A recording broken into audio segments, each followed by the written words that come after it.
Welcome to this portion of the Candidates Forum presented by the League of Women Voters of Winnebago County and Oshkosh Community Media Services Television City Cable 10. I am Kathy Propp, co-president of the League of Women Voters, your moderator. The League of Women Voters is a nonpartisan organization of men and women which encourages informed and active participation in government. Our mission is to inform citizens about major public policy issues and about candidates seeking office. We do not support or oppose any political party or any candidate.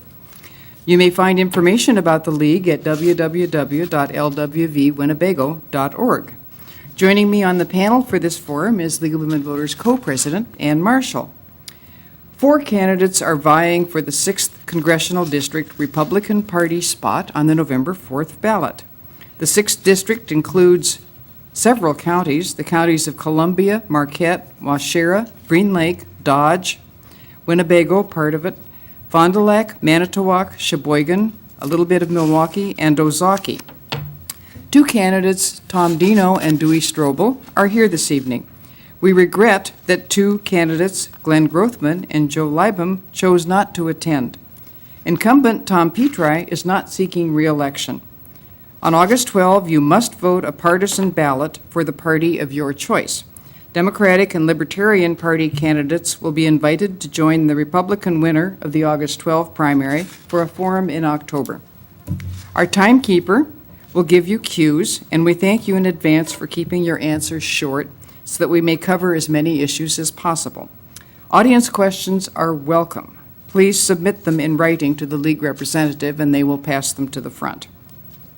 The first 2 questions were supplied to the candidates in advance.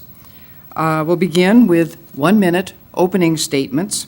Tell us about your qualifications and why you are seeking election to the U.S. Congress. And we begin alphabetically with Tom Denow.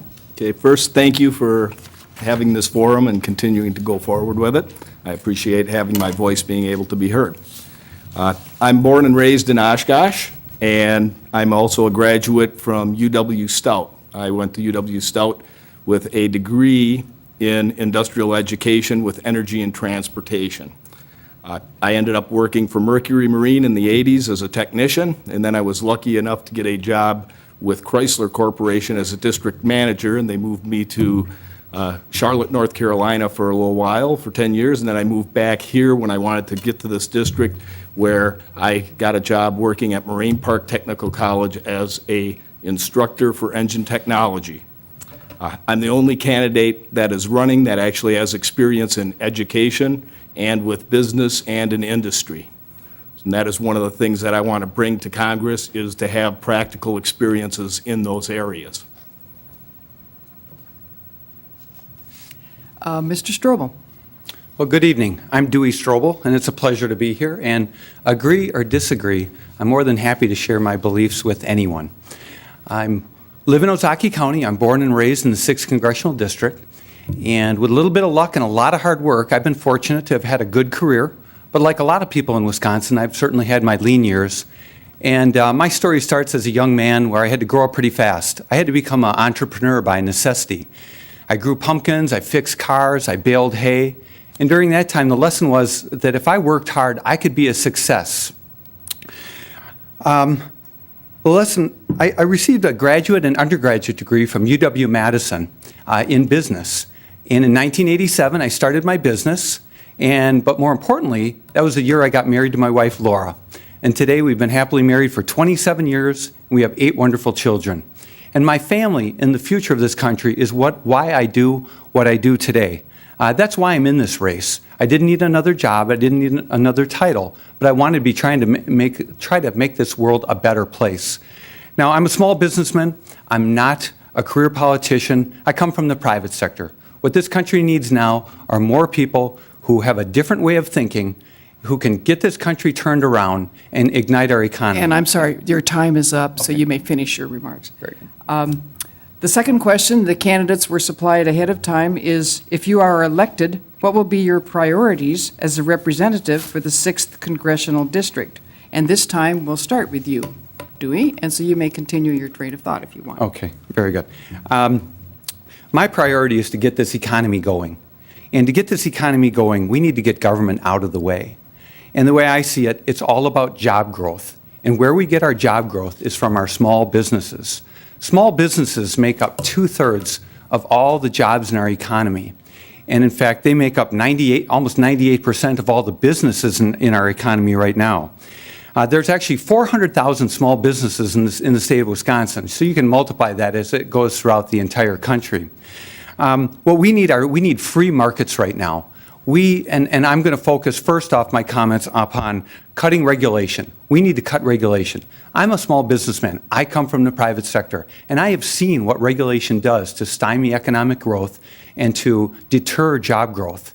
And it's bureaucracy that really, much of it has really no purpose, no reason, and it just stymies the job growth. And that's something that we need to do a lot to reduce in this country. Another thing that we need to do is we need to cut taxes.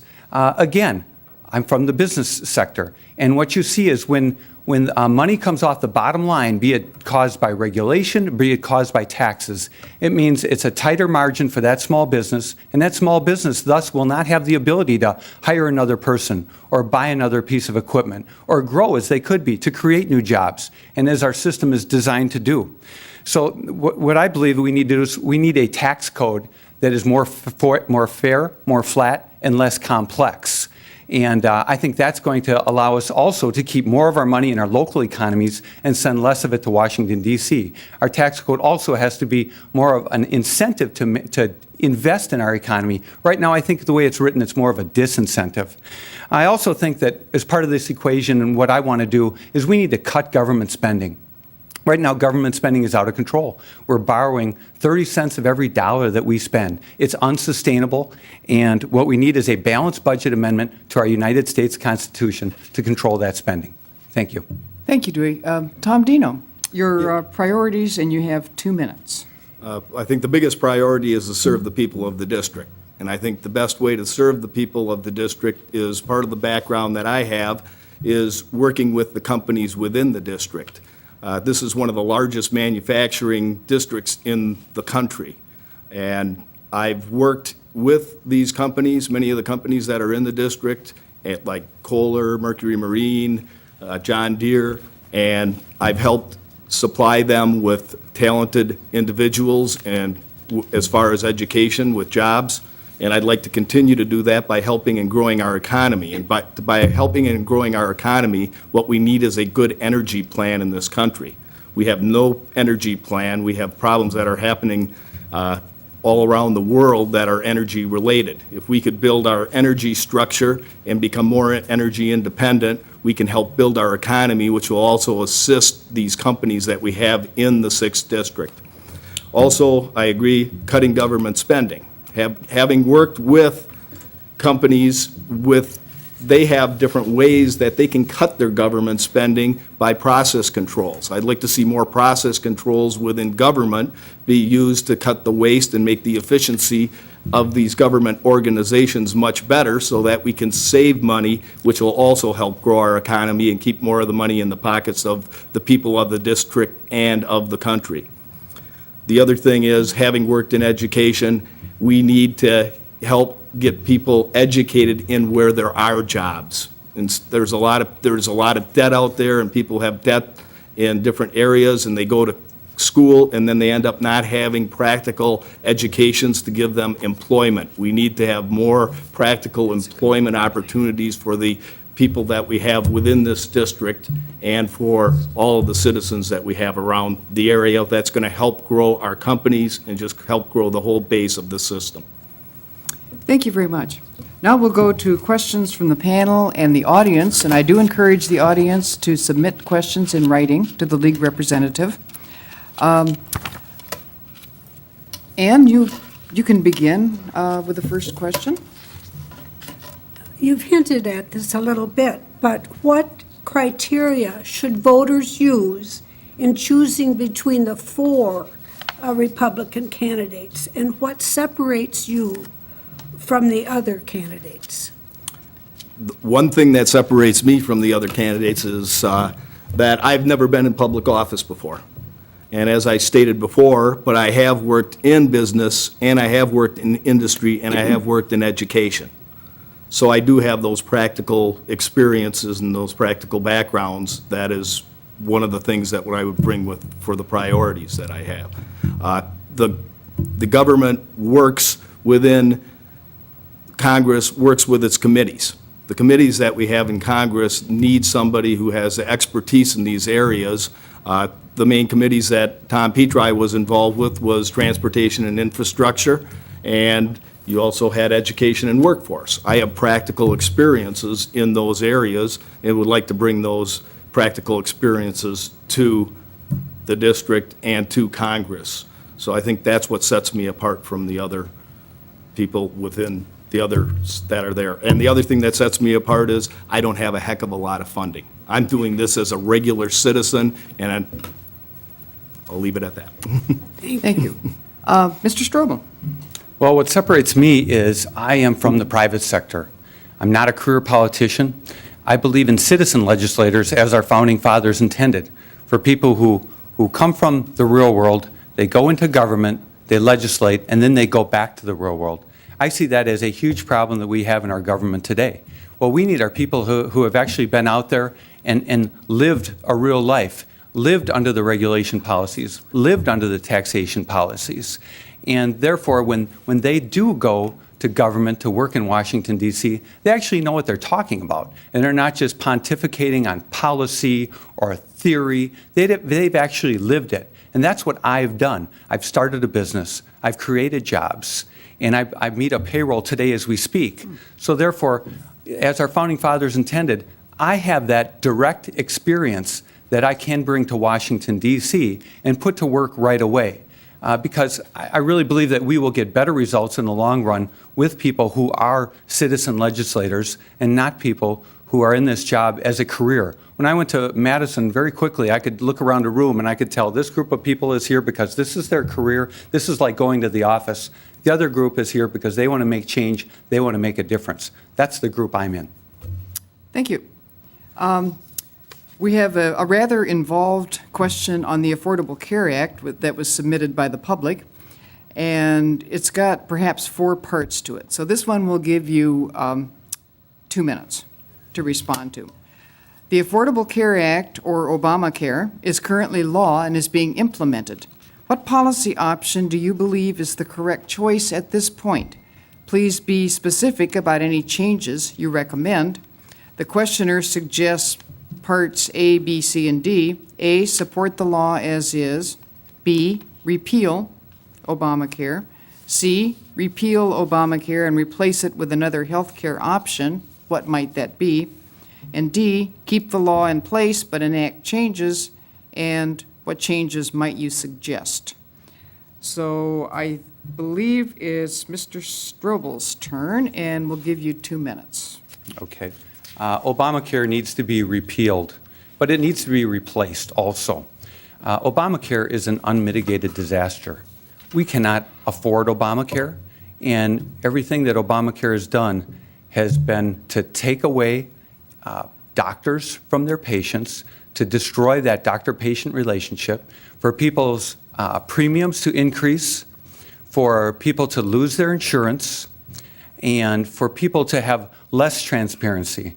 In the system of health care, we need to get more of a free market system. A free market system was going to provide better care at a more affordable price. Right now with Obamacare, it's a mandate. It's a top-down approach. It takes away freedoms. It takes away liberties.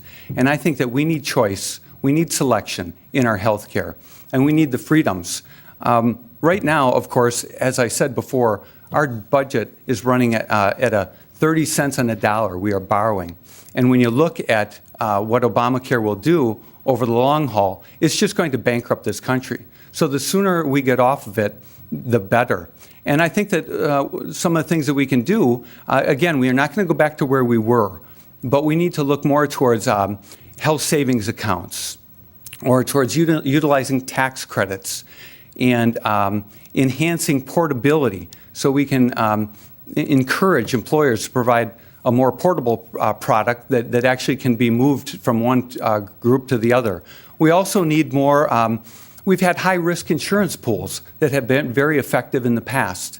And I think those are something that we need to do. Really, what Obamacare did was there was a small segment of the population that had a problem with health care. And instead of just fixing that small segment of the population, what was done was everyone got thrown into the whole thing.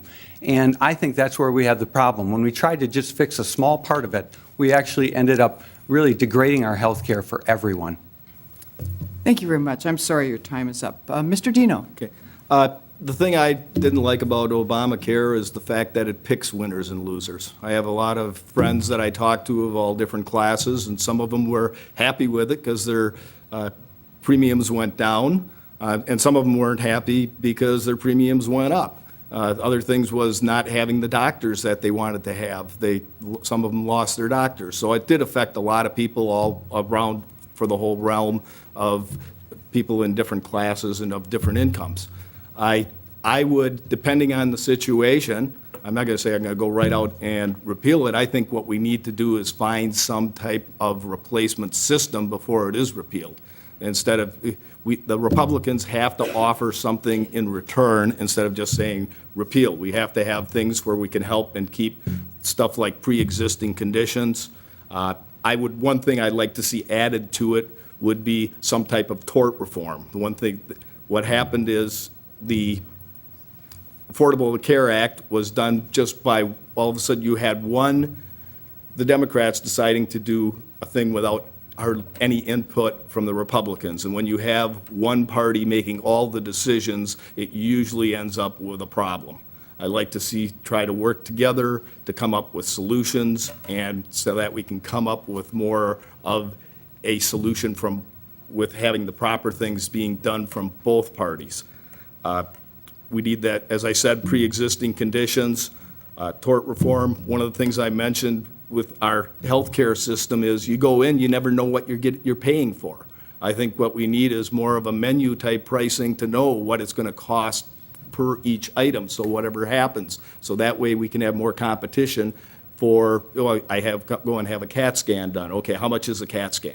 Nobody knows. Whenever they go in there, you end up paying for this stuff, or you find out later, and it's different prices for different people depending on what insurance and what backing they have.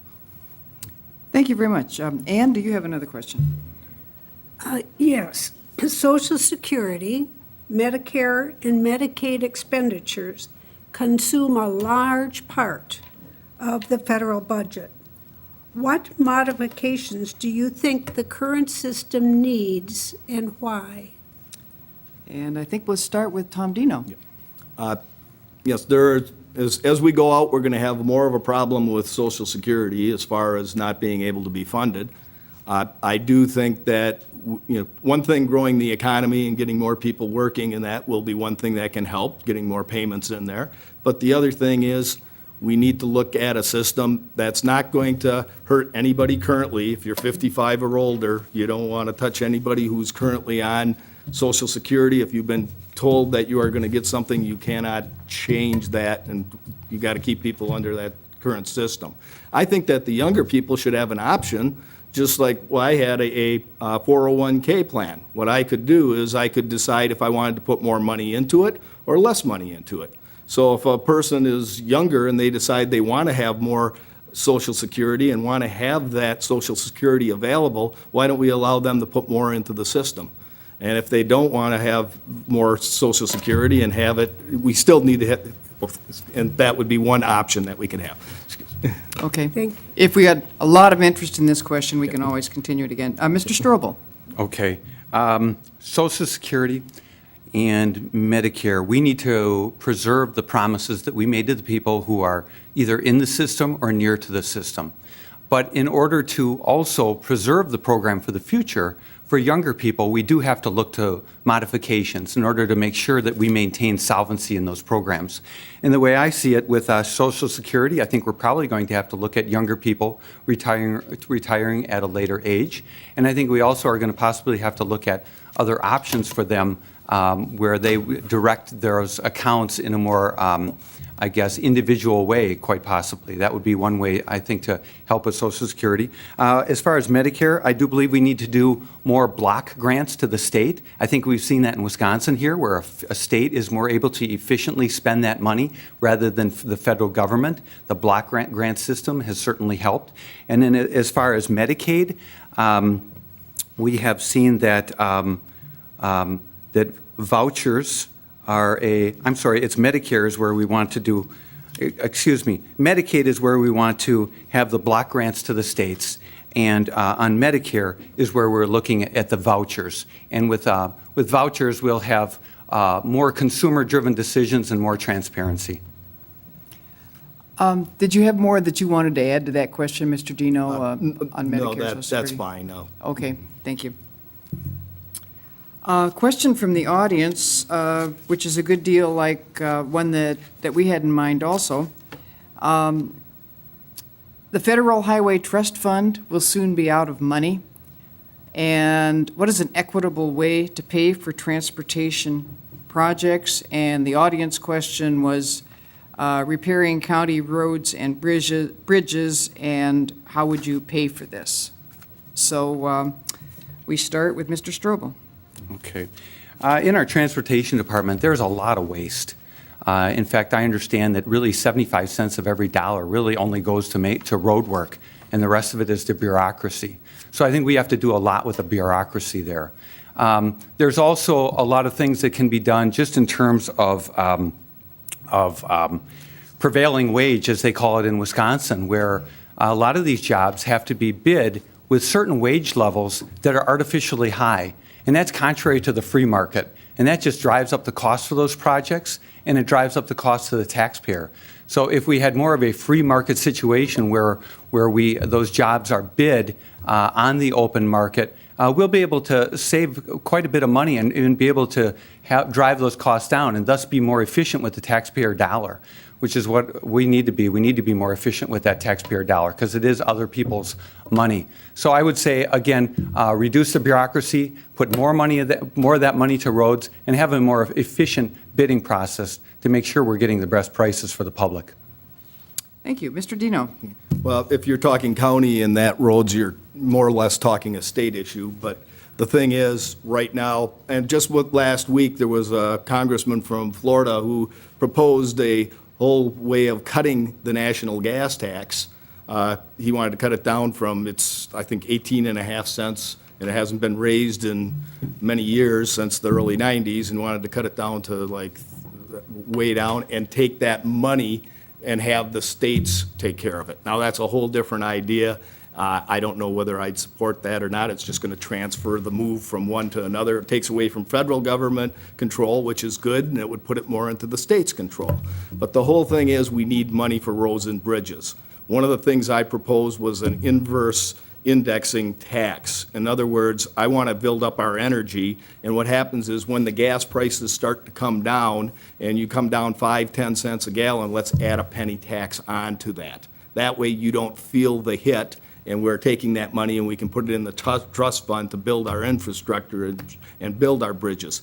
If they do that as a federal aspect, that could still be done on a state level too. That way, I'm sorry. Well, Mr. Stroebel, do you want to respond to that idea for an inverse tax system? I'm not interested in raising any additional taxes. I believe that the government gets enough money, and the government needs to be smarter with that money. And therefore, we don't have what we have in this country is a spending problem, and that's where I think we need to go. Certainly, not generating additional revenue isn't something that this country needs to do. We need to control our spending. Thank you very much. Ann, do you have a question? What is the role of tax reform in balancing the federal budget? And what specific tax reforms would you suggest? And I think we start with Mr. Denow. Well, there's a lot of things with different taxes, and in 1 minute. Well, one thing that We'll give you 2 minutes if you need. That's okay. That's okay. I'll go with one. No, one basic thing, and I know it would have to have major tax reform. I would support a flat tax. My personal feeling is to make things much easier, that we just have a flat across-the-board tax, and that would eliminate a lot of the different things. But we end up having a lot of different people have some of their deductions, and you're going to affect different industries when you start cutting different deductions from different areas. So for me to say, yes, I'd like to have a flat tax, being one congressman that's going to be in Congress, I think the likelihood that that's going to change with just me would not be very unlikely, but I would support it if we got many more congressmen could get around it to simplify our tax system. Our tax system is just too complicated. We need to make it more fair and even in the manners that we do the taxes for our federal government. Thank you. Mr. Stroebel. Could you just repeat that question, please? What is the role of tax reform in balancing the federal budget? What specific tax reforms would you suggest? Okay, we need a tax code that is more fair, more flat, and less complex.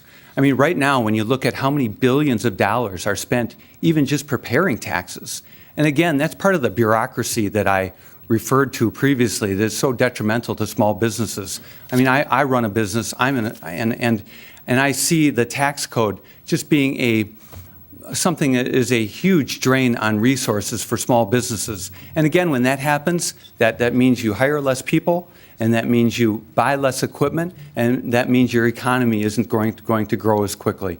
So I believe that we do need to get, again, back to a more fair and more flat and less complex.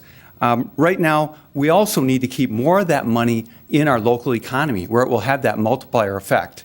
That's where it creates jobs, in the private sector. The private sector is what grows jobs, not the government. And for every dollar that we send off to the government, that's one less dollar in the private sector that's able to be capital that could be used to create more jobs and to grow this economy. Thank you very much. Ann, do you have another question? This one is on immigration. We had a question from the public that came to us who said there is a humanitarian crisis on the border right now, and what would you do to stop the influx of undocumented children crossing the border? That's number one. And my thought about that, that came from the public, so we want to ask it. However, that's happening now. So you can answer that if you think it's appropriate, but hopefully by January or when you get there, hopefully that will be settled. But the second question is, what steps do you believe should be taken to address the much larger question of overall immigration reform? Do you think Because this is a complex question, yes. We'll give you 2 minutes, and we'll start with Mr. Stroebel. Okay. Well, as far as our immigration policy right now, it's broken, and we need to do something about it. And it's been that way for many, many years, and really the career politicians haven't done something about it. We're a nation of laws, and we have a border, but right now we're not observing that border. And I believe a lot of this is due to the current administration's practices and some of the things that they had said just in 2012 that they wouldn't be sending minors back. And I think that's exactly the reason why we have this influx of all these young people now, because of the message our administration has been sending. And I think that is totally wrong. I mean, when you think about it, they're leaving their families, they're taking this dangerous trip, and they're coming to this country. That's wrong. We need to change that. And what this administration needs to do is we need to send a very firm message to those areas that our borders are not open, that are closed, they are closed, that we believe in legal immigration, not illegal immigration. So I think that is the humane thing that we need to be doing here. So we need to then seal our borders. And really, we need to talk about immigration reform, but quite frankly, until we seal our borders, there's really not much sense in even talking about reform. It's kind of like if you have a plumbing leak in your house. You have to turn the water off first before you can fix that leak. So what we've got to do is we've got to turn the water off. We've got to seal the border. And then once we seal that border, and then that's when we can start talking about immigration reform. And as far as immigration reform, there's a couple things we have to keep at the forefront. It has to be sure that it maintains the best interests of our security in this country and the economic interests of this country. And if we need to put our policy with those things in mind. Now, I'm not open to amnesty, and I'm not open to any type of a pathway to citizenship, because again, those people have come here illegally, and we are a nation of laws, and that can't be regarded for that reason. Thank you. Mr. Denow? Yes. Yeah, the child issue is a tough one. That, I think what we have to do is try to do whatever we can to try to reunite these children back with their parents. Because if they're here and their parents sent them, yes, there are things in their countries that are not very well, things that are going, but I think the best place for the children is to be with his parents. As far as immigration, the one thing, we do need immigrants in this country. The farm workers, we have a guest worker program. We rely on that. The farmers rely on it so they don't have crops rotting in the fields. So we need some type of plan to help keep these workers, and I don't look at amnesty, but I look at a proper visa program to allow workers to continue to stay here and possibly give them a path to citizenship. You know, there are a lot of people who are here legally and they are doing it, and we need to give them a path to citizenship before we give the people who are illegally here. Also, there's a lot of people who come from other countries that come and go to our schools. We have them, and they are here on green cards and visas, and what we could do is what happens is we train them here. They all come here, we train them, we give them an education, and then they go back there and then they compete with us. So we have kind of a brain drain of some of these immigrants, and we should look at a possible program to take some of these engineers. We need more people in engineering in some of these areas. I'd like to see incentives for us to have our homegrown people get into these programs, but those are where we have shortages, and if we can help that with allowing people to have visas that can stay here and help us grow our country, then we should look at allowing them to stay here as well. But I am against any blanket amnesty for people who have broken the laws, especially if they are if they're criminally, the worst law that I would look at changing is if they overstayed a visa and they proved that they were good workers. That would be the only thing that I would look at possibly for having sympathy upon. Thank you very much. Another question, back to finances. What policy options do you support to address the national debt? And I believe we start with Mr. Denow. I think the best way to address the national debt is to grow the economy. One of my main areas that I've always felt is the energy that we have in this country. We have so many things we can do with energy, and to build the energy that we got in our infrastructure, that we could build this economy, and there are many things by building that energy it will do. It'll reduce the national debt. We've got if you go up to North Dakota, they got a booming economy there. You've got a lot of people. If someone needs a job and you want to get people where they have employment, you can go up there and get a job. If we go and we develop these areas, something like the Keystone Pipeline, that also would be something that could be used. Many of these things, if we can do it cleaner than anybody else in the world.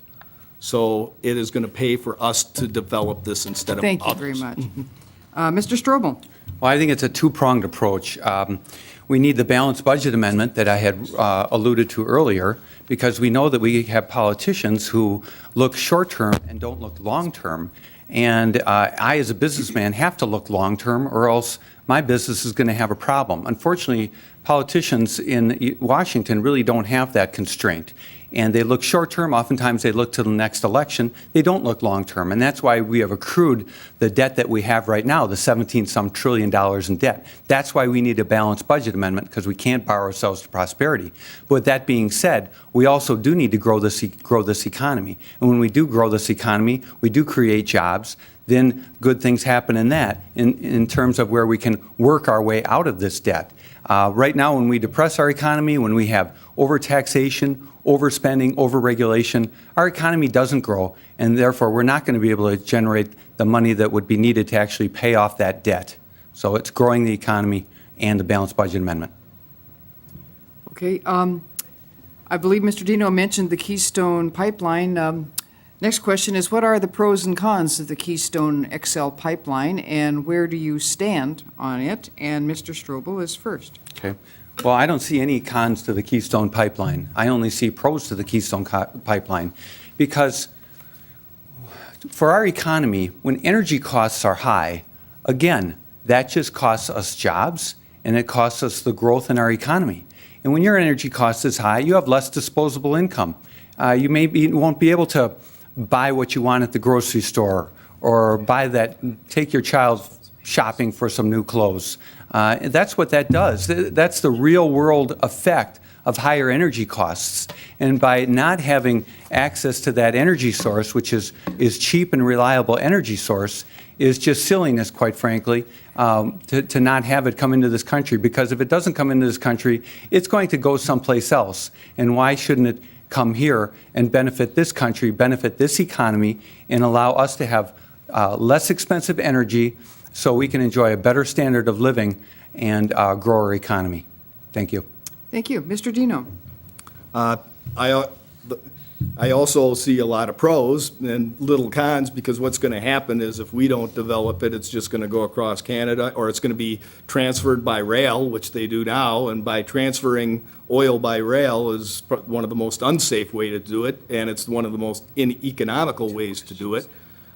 So it's going to be used one way or another, and we can do it the best.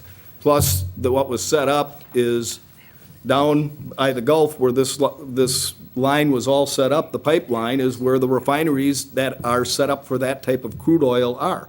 And that now all of a sudden it changed, so we don't have the proper refineries in this proper areas, so it's going to cause even more transportation problems. I taught classes in emissions and in fuels and in combustion, so that's one of the things that has helped me decide that I want to go out there, is try to educate people on the proper use of the energy that we can have. We can do it safely, we can do it better than the rest of the world, and we can build our economy. Thank you very much. Next question, Ann. Faith in Congress is at an all-time low. Would you agree? The average voter prefers compromise to gridlock. What specific actions will you take to work with members of the other party? Starting with Mr. Denow. I always like to try to find common ground. I was talking with someone, they said, I like to be a uniter, not a divider. So I want to try to find things that we can do, and as in education, if someone has a certain view on something, I'd like to educate them about why. If the example was the Keystone Pipeline, if someone wants to talk to me about this more, I'll talk about it more. But I would like to try to find those common areas that we can work at and do things together and not be so divisive. And I don't think that one party should try to push through massive legislation on its own without looking at and talking to people from the other parties. I think we need to work together, and that's one of the reasons I see the people who have been career politicians in there that I thought I'd like to step up and see if I can make a difference. Thank you very much. Mr. Stroebel. Sure. Well, I think that we need a lot more common sense in politics as well as reality. I mean, their reality is just totally different than yours and I, and common sense is an extremely rare commodity. What politicians need to do, unfortunately, we have career politicians there, a lot of them, and I think if we had more people from the real world, now I come from a business, and in my business, I just can't tell people to do business with me or to do this or to do that.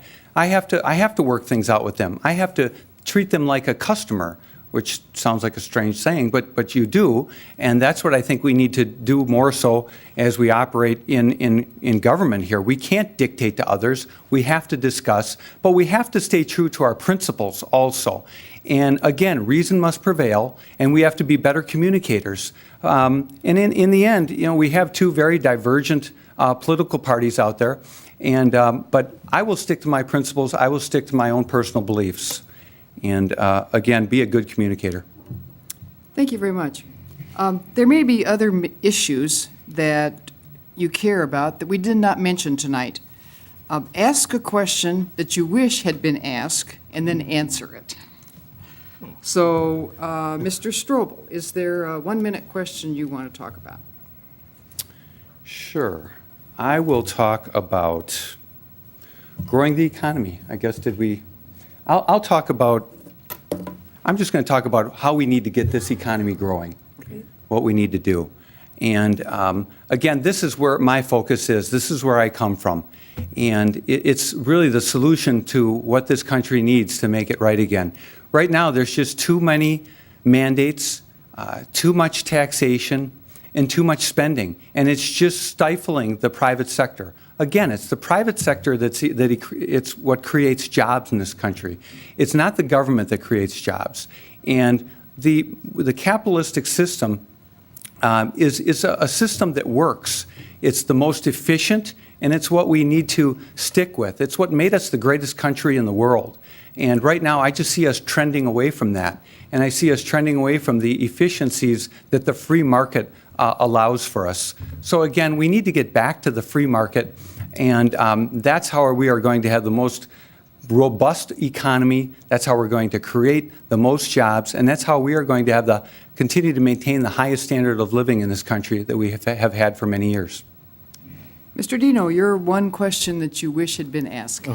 It'll go back to energy, but one of it is when people are talking about the EPA and different controls that are happening. The current administration just went and did an executive order for controlling CO2. Having taught classes in combustion, CO2, whenever you have anything that's going to be consumed, it is going to create CO2. The only way that you reduce the amount of CO2 is reduce the amount of energy that you are going to produce, or you can increase efficiencies. The point is, efficiencies are gotten to the point where it's hard to increase those. So what it does, we do it very well, but we can do it better than any other country in the world. I feel that some of these things are being done for political purposes, and I think they harm our economy. We can grow all sorts of different types of energy. It's not just the oil. We can do everything, but we can do it in a cleaner manner than China and India. And China and India is going to end up using their energy and doing it dirtier than us. Thank you very much, gentlemen. We're now at closing statement time, and I believe Mr. Stroebel goes first. A one-minute closing statement, please. Well, I'd like to thank the League of Women Voters for hosting this event today. And as I stated before, my family and the next generation is the reason why I do what I do. It's why I'm in this race. The government needs to get out of our way. I think it's impeding people in their pursuit of the American dream. Unfortunately, the reality for career politicians is totally different from the reality for you and I, and common sense is a rare commodity. Well, there's just too many elected officials who have no idea how jobs are created or how an economy grows in this country.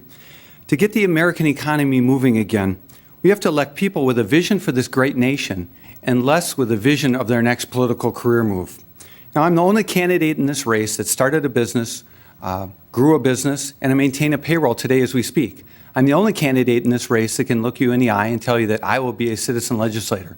So I believe what we have here is a choice. We can send more career politicians to Washington, D.C., and I submit we'll expect the same results, or we can send citizen legislators as our founding fathers intended, and I think we can start to make a difference. So if you agree with me, please vote for me on August 12th. Thank you very much. Thank you. Mr. Denow. I found out it's a lot easier to complain about Congress than to run for it. So I decided I wanted to try to make a difference. And I think the one thing is that I think it's what a wonderful country and state we live in, that you don't have to have a lot of money. You just got to go out and collect the signatures to run for this position. And I was able to get support and people to support me to be able to get enough signatures to get on the ballot. And I want to try to do whatever I can to help the people of this district and take the education and background that I have and take that to Congress. I have these little cards that I have, and I got on here, education and workforce, energy and commerce, and transportation and infrastructure.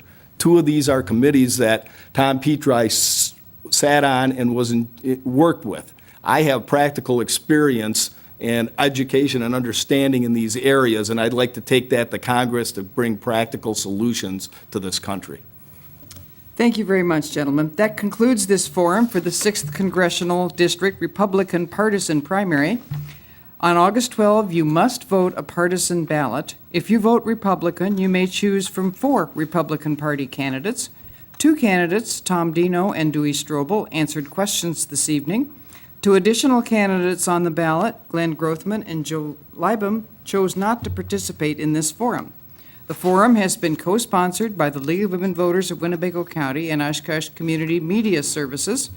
Thanks to Ann Marshall for asking questions, and most importantly, thanks to the 4 candidates, congressional and coroner, who participated tonight. Primary election is Tuesday, August 12. Polls are open from 7 a.m. to 8 p.m. You may register when you go to vote on Election Day.